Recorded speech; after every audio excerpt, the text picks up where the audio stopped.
An infectious disease doctor who voluntarily deactivated his medical license while under investigation for malpractice is now reactivating it to help during the coronavirus. And a lot of patients and healthcare professionals say that's a bad idea. They tell 13 Chief Investigator Darcy Spears he's already hurt too many people. It's altered everything in my life. I don't feel freedom, you know. Judy Hogue can barely dress herself. Sometimes she can barely stand. She's only 70, but can't get around without a walker, can't drive, and has permanent damage to the part of her brain that controls hearing and balance. I can't even pick up a box with two hands. All the little things you take for granted are gone. All because of treatment for an infection after a dog bite in December 2018. She went to Dr. Deval Shaw, the owner and supervising physician of Clinical Infectious Disease Specialists, or CIDS. Judy went daily to the clinic near Smoke Ranch in Tenaya for intravenous antibiotics. What kind of care do you feel like you got? Careless care, I guess. I don't know. I mean, it certainly wasn't appropriate. It wasn't good. The side effects sent her to the emergency room, but CIDS staff kept her treatment the same. Medical records show a permanent deficit to the vestibular portion of Judy's brain that doctors say is due to antibiotic toxicity. Everything I do is a struggle. Carrie Catalano knows about struggle too. She lost her daughter Kaylee Drew, also a patient of Dr. Shaw's. The pain too overbearing for her to discuss, opting to make a statement through her lawyer. Her statement was, "How would I describe my daughter Kaylee?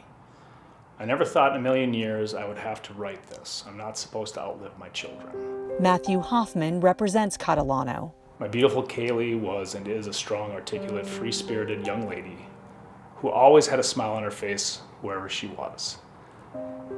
On February 13th, 2019, myself and my family's life changed forever. My new normal is a life without my daughter, all because a simple phone call wasn't made. A day doesn't go by without replaying Kaylee's last week of life. My heart hurts thinking about it. If only that phone call was made. If only an emergency contact was called. If only I was called. If only. Kaylee was 24 years old when she died. Court records accused Dr. Shaw and his physician's assistant of failure to review her lab results, which showed critically elevated levels of potassium in her blood. And according to our expert, everybody in the medical profession knows that that is a devastatingly awful, extremely high critical value. Kaylee's family says no one called her or them about the results or the imminent danger to her health. The phone call from a PA came one day after Kaylee Drew died. My client's daughter had critical values that were in black and white, and had they been relayed, could have prevented the death. Kaylee's family is now suing Dr. Shaw. Judy plans to do the same. This is certainly negligent medical care. Andrew Thomas is Judy's lawyer. This is a betrayal of trust. A patient's supposed to be able to trust her doctor, and what happened to Judy was a betrayal of that trust. A betrayal described by some who worked alongside Dr. Shaw. 13 Investigates has spoken to numerous medical professionals affiliated with CIDS, including Dr. Christy Kaminsky, who worked in the clinic's wound care department. She quit because of what she saw. As doctors, we take a Hippocratic oath, and our first thing is to do no harm. And I saw too many patients not getting better. The State Board of Medical Examiners is investigating Dr. Shaw based on complaints filed by other healthcare professionals.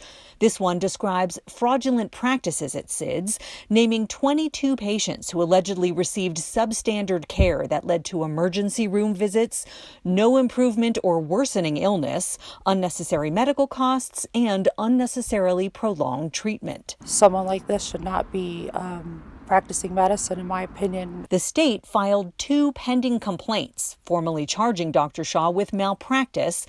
Both involve patients who died. Dr. Shaw declined an on-camera interview on his attorney's advice, but his lawyer sent a statement which says in part, The well-being of Dr. Shaw's patients has always been his paramount concern. Dr. Shaw recently reached a settlement with the Board of Medicine's investigative committee, which is pending final approval by the full board. He intends to work hard to earn and keep the trust of the board and the public.